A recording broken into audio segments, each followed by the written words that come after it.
on the normal telephone line. So the telephone line seems to be working, even though it is very, very difficult to get through.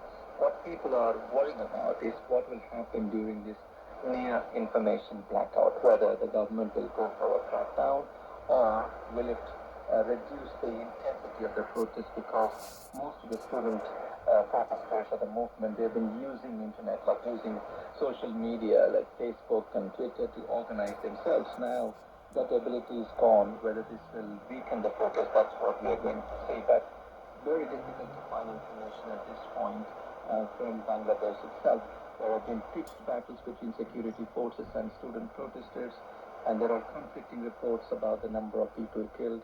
But the numbers are likely to go up than what you mentioned earlier. So it is a really, really a testing time for many Bangladeshis. And both sides are blaming each other for the violence, with a number of deaths now reported to be rising quite rapidly.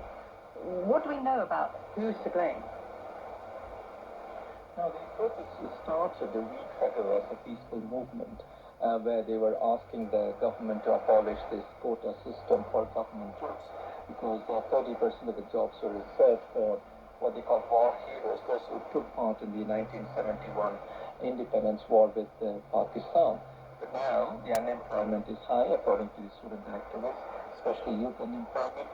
But then in the last few days, things have changed. What the student movement, the leaders are blaming police as well as the student wing of the governing Awami League for initiating this violence.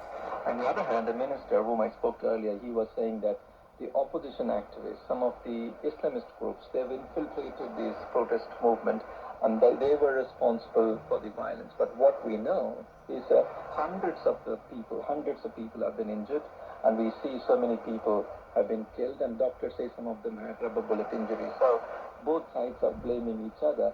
In the meantime, the casualty figure is going up. And Boston, thank you. That was from Boston. Thank you, Roshan, there. Here in